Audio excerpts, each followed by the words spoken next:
Soalan 1 Roman, kenal pasti kaedah pengagihan air menggunakan kaedah pam dan takungan. Soalan 1 Roman, terangkan kaedah agihan air untuk kawasan kajian. Sebahagian air dipam ke kawasan agihan dan sebahagiannya ke tangki perkhidmatan yang diletakkan di kawasan yang lebih tinggi daripada kawasan bekalan. Air yang disimpan di dalam tangki perkhidmatan akan diagihkan semasa permintaan tinggi pada waktu puncak. Pada masa permintaan rendah iaitu waktu malam, air disimpan di dalam tangki perkhidmatan untuk diagihkan pada waktu puncak keesokan harinya. Proses pengepaman sangat ekonomik kerana beroperasi pada kadar yang tetap. Pam yang beroperasi pada kadar yang tetap akan menghasilkan kecekapan yang tinggi serta kurang kos penyelenggaraan. Kerosakan pada paip dan sistem agihan juga dapat dikurangkan. Soalan 2. Pertama, jenis sistem pembentungan di bangunan JKM ialah menggunakan sistem bergabung. Kedua, kaedah sistem pembentungan di kawasan kajian. Sistem bergabung hanya melibatkan satu paip saja.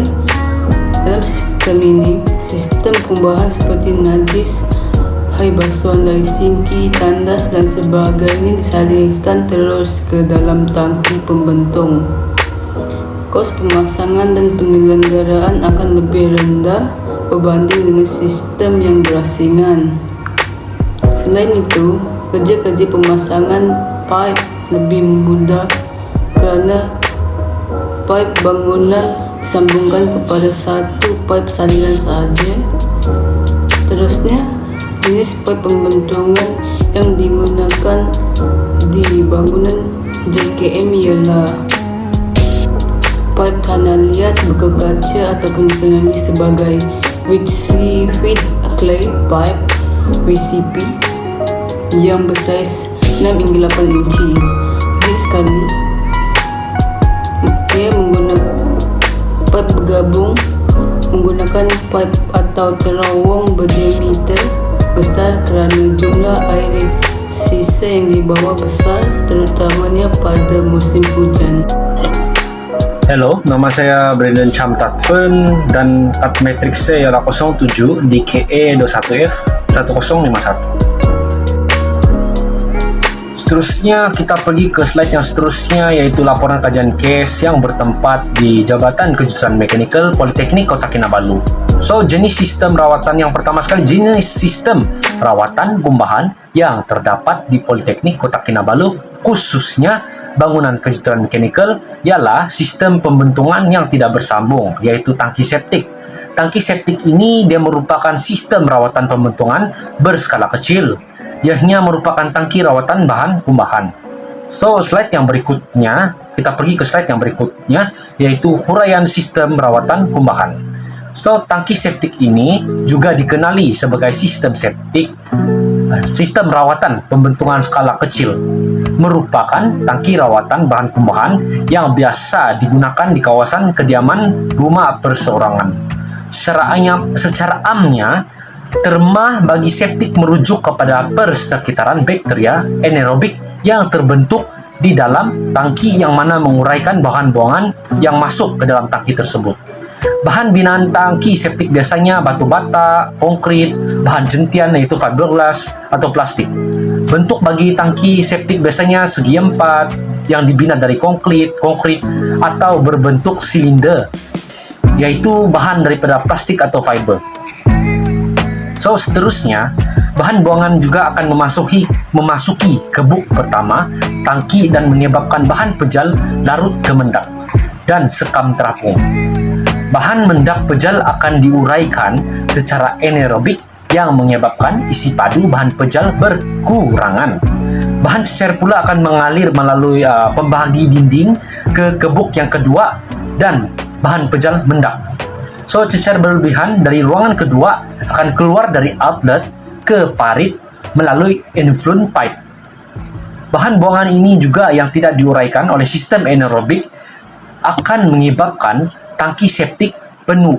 Apabila ini terjadi, bahan buangan juga akan dikeluarkan secara manual menggunakan pump vacuum.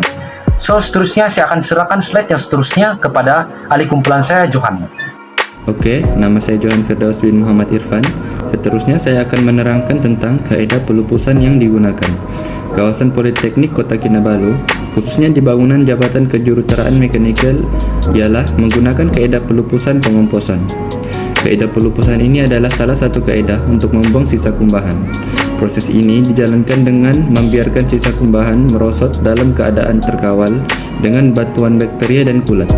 Proses ini juga mengurangkan isi padu bahan kepada 50% dan menstabilkan serta menjadi bahan boleh gitar semula, kompos atau humus yang digunakan sebagai penstabilan atau pemulihan tanah atau baja.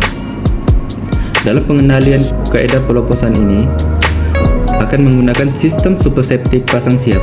Tangki ini juga digunakan untuk menggantikan tangki septik konvensional individu, dan tangki ini mengamalkan sistem penapisan aliran anaerobik dan khususnya biomedia yang berliang sintetik yang dipilih untuk memberi ruang optimum agar pertumbuhan bakteria dan penguraian bahan organik. Biomedia juga bertindak sebagai penapis untuk menyingkirkan pepejal terampai dari efluen sebelum dilepaskan. Antara kelebihan tangki ini ialah tangki ini sesuai diletakkan di tapak dan mempunyai nilai estetika kalis air, mudah dipasang, tahan kakisan, penebat haba yang baik, dan bebas bau. Seterusnya, saya akan menerangkan kelemahan pada sistem yang sedia ada. Kelemahan sistem tangki septik pula ialah tangki ini mudah tersumbat sekiranya enap cemar yang diterima terlalu banyak, dan tangki ini juga perlu diservis untuk mengelak kegagalan sistem akibat limpahan enap cemar yang diterima oleh tangga. Dan proses pengomposan ini memerlukan kemudahan atau peralatan teknologi dan pengoperasian yang cukup. Proses ini juga akan menyebabkan pencemaran berlaku, terutamanya pencemaran air, sekiranya tidak diurus dengan cekap. Jadi, pengendaliannya juga memerlukan kepakaran dan tenaga yang berkemahiran, dan tangki ini mudah tersumbat sekiranya enap cemar yang diterima terlalu banyak. Dan tangki ini sememangnya perlu diservis untuk mengelakkan kegagalan sistem akibat limpahan enap cemar yang diterima oleh tangki. Itu saja dari saya, terima kasih. Assalamualaikum warahmatullahi wabarakatuh. Nama saya Muhammad Haikal Rizman bin Raiman. Pada bagian saya akan menerangkan tentang langkah untuk memurnikan sistem tangki septik dan beberapa kesan positif yang akan diterima komunitas setempat dengan menggunakan sistem pencemar konvensional.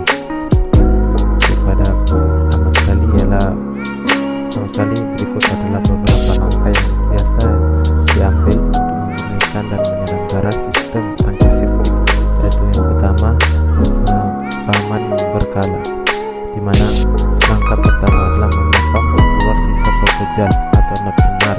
Kotoran yang terkumpul di tangki septik secara kerap adalah disyariatkan untuk mengepam setiap 2 hingga 5 tahun bergantung pada size tangki, penggunaan dan bilangan dalam sebuah bangunan.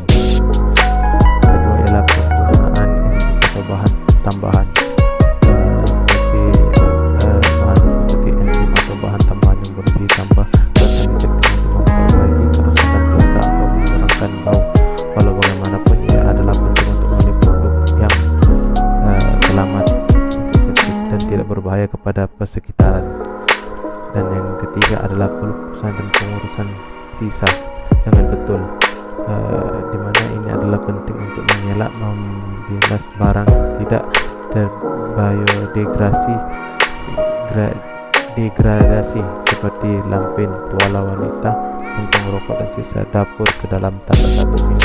Selain itu, yang mengurangkan penggunaan air dan mengalihkan sebarang lebihan air dari tangki septik boleh membantu menghilangkan beban berlebihan dan mengurangkan risiko kegagalan sistem. Itu adalah langkah-langkah yang biasa diambil untuk memurnikan tangki septik lah. Berikutnya adalah kesan positif pada komuniti, di mana saya akan bicarakan tentang kesan